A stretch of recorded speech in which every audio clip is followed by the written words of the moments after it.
Jadi hipnoterapi itu adalah teknologi terbaru dalam pengelolaan pikiran agar kita bisa mendapatkan yang namanya sehat holistik atau sehat paripurna.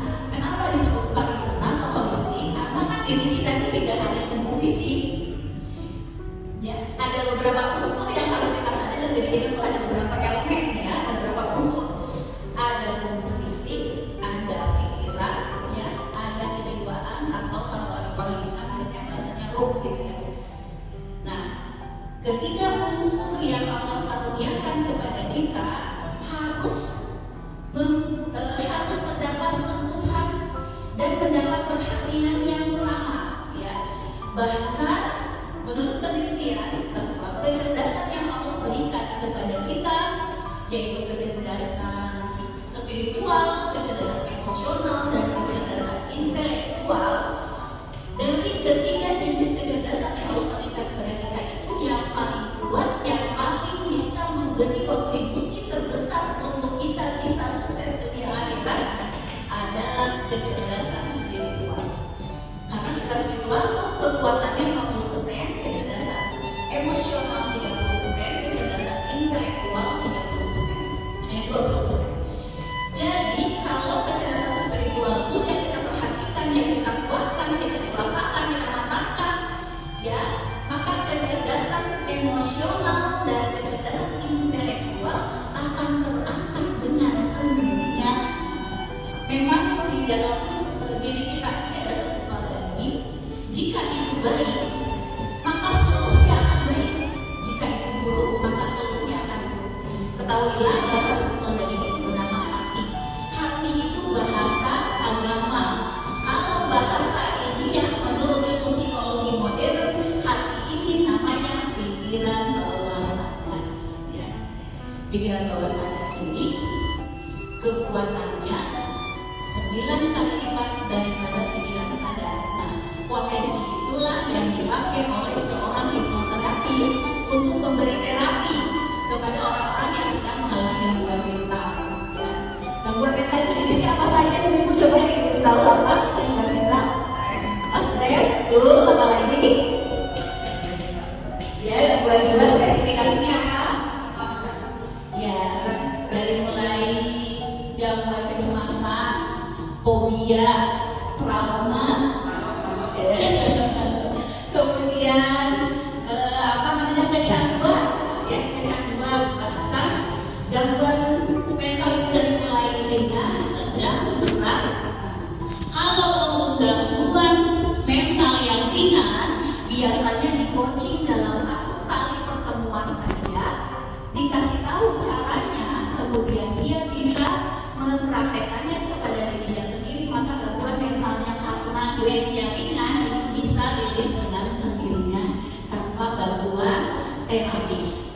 Ya, kalau ringan.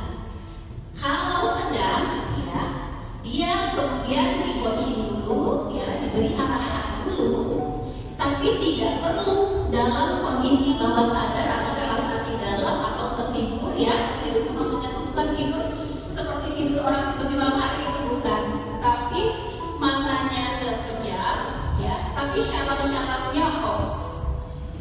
Syarafnya off sehingga yang terjadi adalah relaksasi yang dalam, ada kenyamanan, damai, lemas seluruh tubuhnya, tetapi pendengaran dan otaknya tetap bekerja. Itu namanya gelombang otak theta. Gelombang otak alfa juga sudah orang dalam kondisi tingkat sugestibilitas tinggi. Jadi ketika diberi arahan atau sugesti pada saat dia kondisi relaksasi atau kondisi fokus, hal-hal yang bisa membuka gerbang bawah sadar itu ada 4. Ya, fokus di mana dia dalam keadaan fokus. Yang kedua, yang ketika yang menyampaikan arahannya itu adalah orang yang dianggap oleh dia adalah orang yang otoritas, misalnya gurunya, orang tuanya, atau orang yang selama ini sudah diakui keilmuannya misalnya, maka apa yang diarahkan itu langsung diterima sehingga bisa menjadi perubahan untuk dirinya. Itu adalah pengulangan, karena repetisi itu melahirkan internalisasi. Artinya segala sesuatu yang diulang-ulang maka gerbang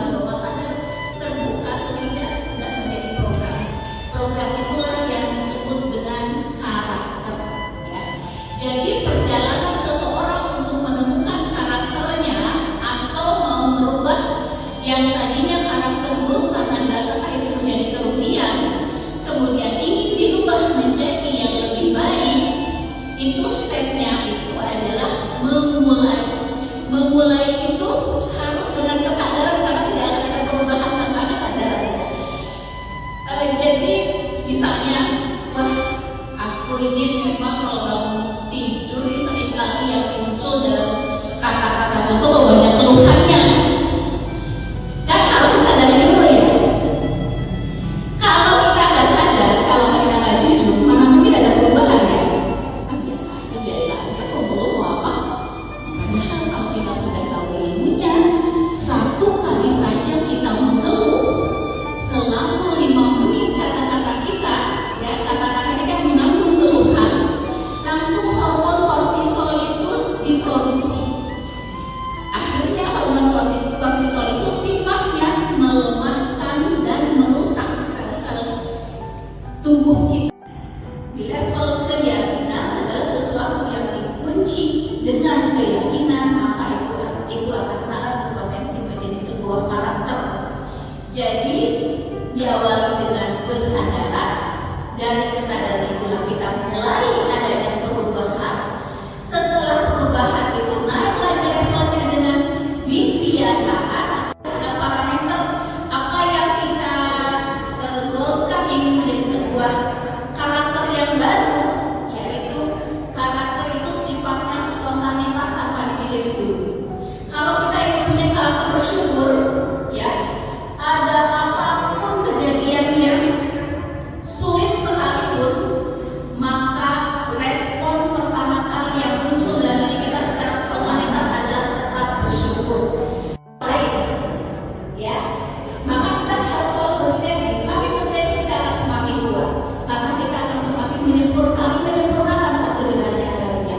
Kuat rasa dan keyakinan kita kepada yang menggenggam hidup kita, maka Allah dalam surat Al-Zariyat ayat 23 ya, Allah saja bersumpah di dalam Al-Qurannya Bapa, demi Tuhan langit dan bumi, bahwa apapun yang terjadi dalam hidup kita akan mengarah kepada apa yang sering kamu ucapkan kepada seperti itu. Jadi kalau saat ini nasib kita seperti apa, mari kita cek dulu apa sih yang sering kita ucapkan dari lisan kita. Dalam batin kita membangkit ya, membangkit itu kan gak terasa, ada di dalam bentuk kamu. Dalam satu hari, menurut penelitian psikologi modern, kita bicara seluruh cerewet-cerewetnya kita, palinglah bicara kita cuman 5.000 kata dengan orang lain. Tapi dengan diri kita sendiri, ya kita dalam satu hari sampai 50.000 kata. Jadi berapa kali lipat kata-kata yang kita tunjukkan pada diri kita sendiri tanpa kita sadari. Ya, kalau keluhannya keluar, jangan salah kalau kita jadi cepat lemes, cepat tersinggung, cepat baperan, cepat capek, gitu ya. Karena sebenarnya kita yang melakukannya sendiri, bukan orang lain. Karena setiap hari kita memproduksi hormon kortisol untuk melemahkan dan merusak sel-sel kita, ya. Makanya kita harus selalu ceria, bergembira, positive thinking, positive feeling. Yang terpenting adalah positive feeling, karena positive feeling jauh lebih kuat daripada positive thinking. Thinking kita positif, tapi feeling kita negatif, thinking kita jadi kalah sama feeling kita. Begitu seperti itu. Kalau ada mungkin sahabat, tetangga, saudara yang kondisinya gangguan mentalnya berat, barulah dibawa kepada terapis. Karena harus ada penanganan secara khusus, ya. Misalnya luka batin yang dalam, ya. Kalau luka batin terkait dari inner child atau dari pola pemasukan orang tua yang salah, sehingga ketika kita teringat perlakuan orang tua di masa lalu kita, yang muncul adalah rasa sedih, tidak percaya diri, minder, tidak bisa ngomong di depan, tidak bisa mencapai sesuatu yang kita goalskan, misalnya gitu ya. Itu kalau diri sendiri sudah tidak mampu segera minta bantuan agar kita bisa meloncat lompatan prestasi kita bisa terjadi di sisa usia kita. Jangan biarkan sisa usia kita sama aja kita dengan 5 tahun yang lalu, ya bodoh kayak gini. 10 tahun yang lalu ya sama aja ini. 20 tahun yang lalu ya begini. Itu beri kita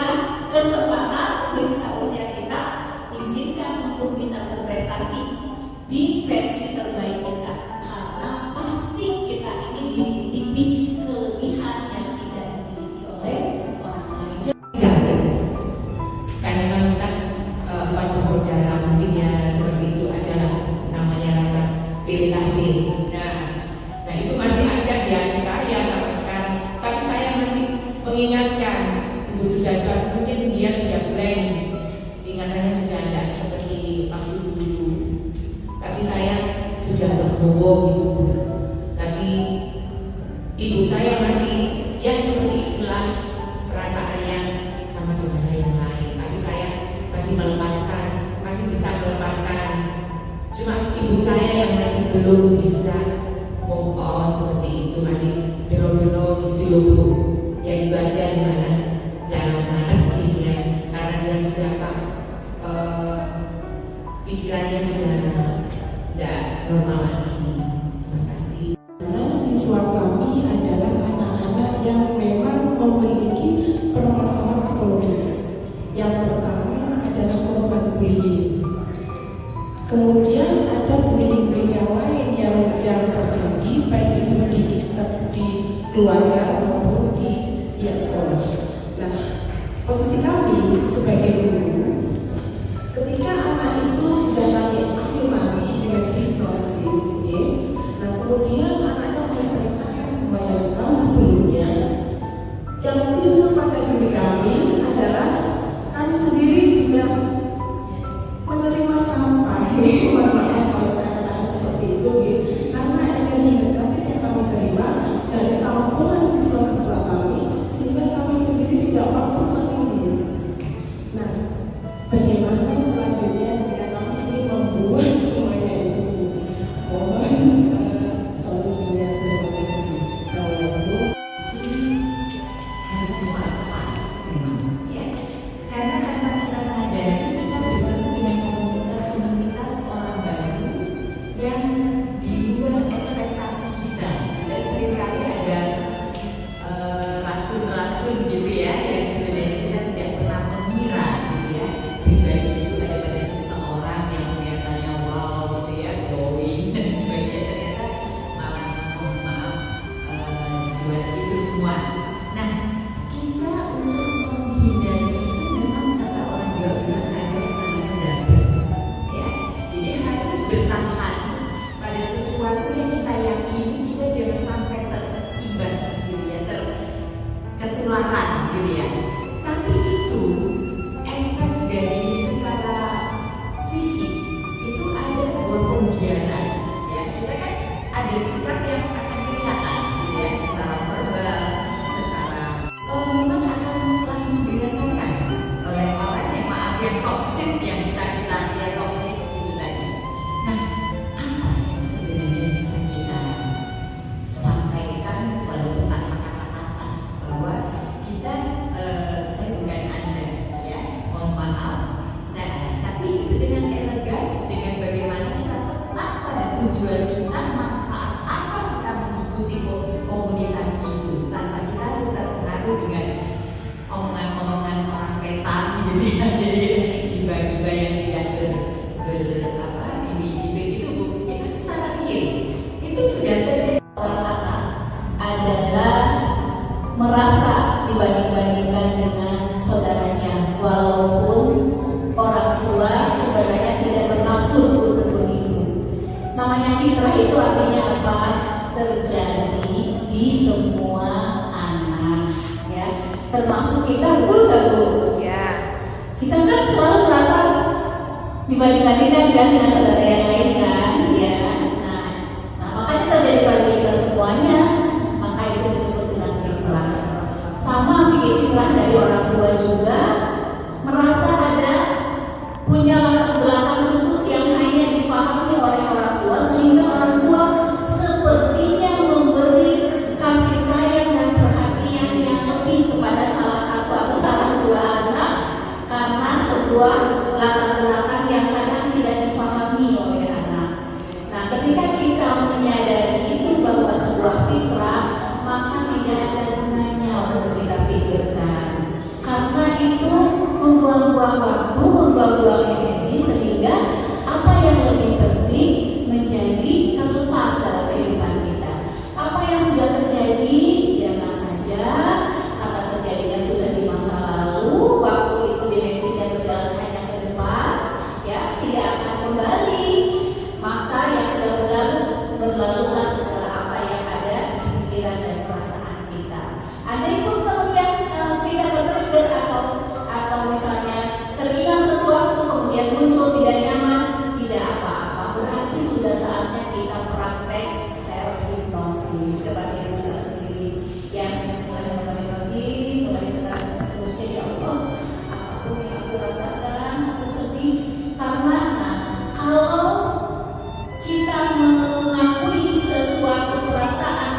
entah itu bisa berupa asa atau sebagainya, itu nggak apa-apa. Kenapa kita harus bayangkan? Karena kalau kita bicarakan saja, ya, bicara ini adalah otak kanan. Bicara otak kanan hanya bekerjanya untuk tubuh bagian kiri. Kalau kita membayangkan itu otak kiri dan bekerja untuk bagian tubuh sebelah kanan. Jadi kalau kita bicara sambil membayangkan, itu untuk segala yang akan kita bisa rilis itu bisa cepat lepasnya. Karena utuh ya, otak kiri otak kanan bekerja, tubuh kanan bekerja semua. Nah, yang terpenting apalagi kepada ibu yang saat ini sudah fungsi normalnya berkurang ya Bunda ya, yang terpenting adalah kita cek energi kita. Kalau kita cek energi kita ada energi yang positif ya, menenangkan, kita dekat-dekat dengan ibu, kita beri sentuhan di titik syarafnya, yaitu di apa namanya tulang punggung itu kan pusat syaraf. Nah, kalau kita beri orang ya, kita beri besar-besar, karena itu ujung dari kita ini adalah pusat syaraf yang terkuat. Ya, kalau kita besar-besar, energinya berasal dari energi ketenangan, kepasrahan kita kepada Allah, bahwa apa yang terjadi itu pasti sudah yang terbaik dari Allah. Kita spell diri kita dalam energi yang terbaik, dekati ibu, beri sentuhan dengan di sentuhan yang terbaik. Terus seperti ada yang ada coba, yang mana? Apa? Nah, apalagi kalau ibu, karena kita ini adalah dalam diri kita ini ada unsur ibu.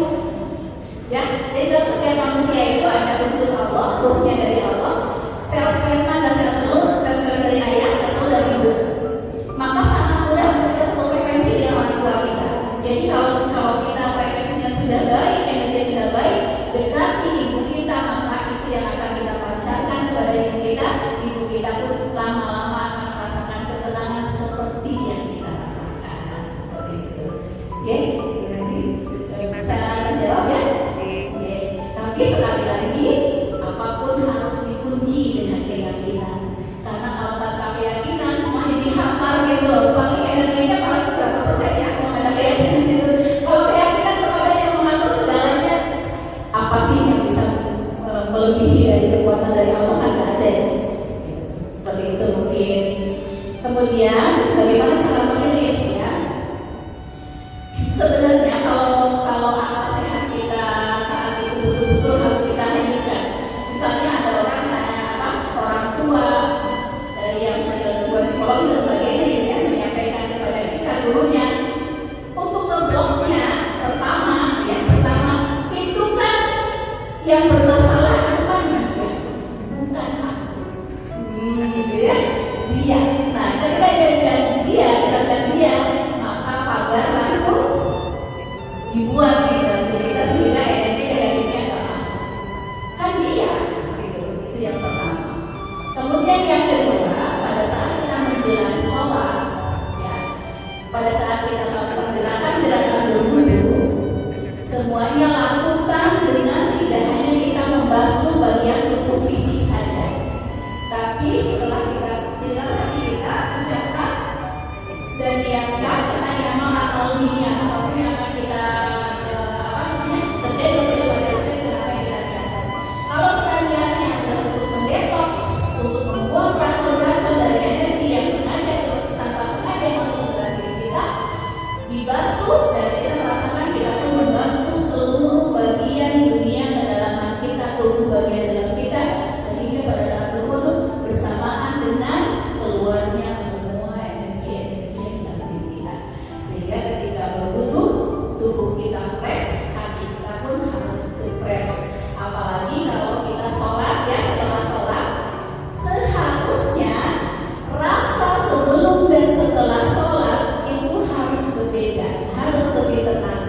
Kalau belum tenang, sholat kita berarti masih fungsinya untuk olah raga saja, untuk olah tubuhnya saja ya, tapi belum berfungsi untuk olah jiwa, belum berfungsi untuk olah rasa.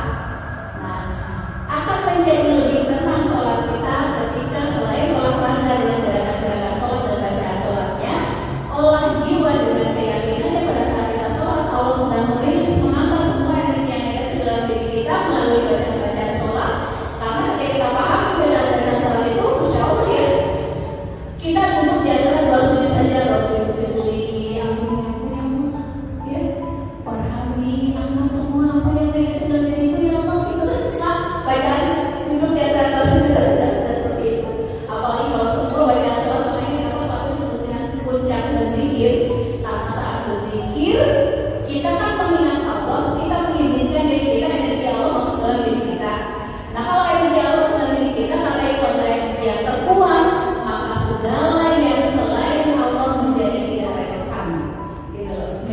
Depok dengan sendirinya ketika yang kita izinkan adalah yang masuk hanya energi Allah saja yang maha segalanya, yang tidak ada yang bisa lebih tinggi daripada energi itu. Dan kalau saya sih selalu menyiapkan diri saya ketika makan, ketika minum, ketika jalan, itu semuanya Depok. Buang racun, kita mau sama orang lagi buang racun, kita ini sedang berjalan sedang buang racun. Harusnya kan begitu, ya kita rasa lebih sehat sepanjang hari karena racunnya selalu terbawa bersama kan. Bismillah ya Allah, apapun yang aku makan akan membuat aku semakin sehat, semakin kuat, semakin cantik. Tidak apa-apa, boleh. Itu. Jadi setiap makan kita sugesti dulu karena everything is hypnosis sebenarnya. Segala apapun kalau kita yakini maka masuk ke dalam bawah sadar menjadi sebuah program. Maka program kita dari hari ke hari, insya Allah lebih baik, lebih nyaman, lebih tenang, lebih bahagia, lebih mudah menangkap ilmu, lebih mudah bersinergi, lebih mudah bertemu dengan orang seperti apapun sifatnya, makanya kita enjoy saja karena yang kita izinkan dalam diri kita hanya energi positif saja. Maka ketika bertemu dengan siapapun, walaupun isi kata-katanya berupa keluhan dengan gesto yang gitu ya, lemes, tidak bisa kita tangkap. Kenapa? Karena yang kita pancarkan energi negatif, energi positif, maka yang kembali kepada kita pun karena serupa akan mengambil yang serupa. Kalau energi kita positif, maka yang mendatangkan kepada kita adalah yang positif-positif saja. Walaupun datang dari orang yang sedang mengeluh, tapi tetap kita bisa menerima kebaikan dan pembelajaran dari orang yang sedang mengalami masalah itu.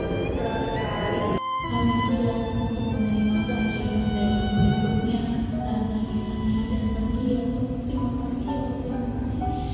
Takdirkan sisa usia kami ya Allah ada dalam kemanfaatan ya Allah. Takdirkan sisa usia kami ada lebih nyaman kepadamu ya Allah. Mudahkan semua urusan-urusan kami ya Allah. Jadikan keluarga kami menjadi keluarga sakinah mawaddah warahmah ya Allah. Anak-anak kami menjadi anak-anak yang soleh dan solehah ya Allah. Mudahkan semua tanggungan-tanggungan yang kami miliki untuk kebebasan ya Allah. Mudahkan kami untuk bisa datang ke rumah-Mu ya Allah, ke Mekah Madinah ya Allah, dan berikan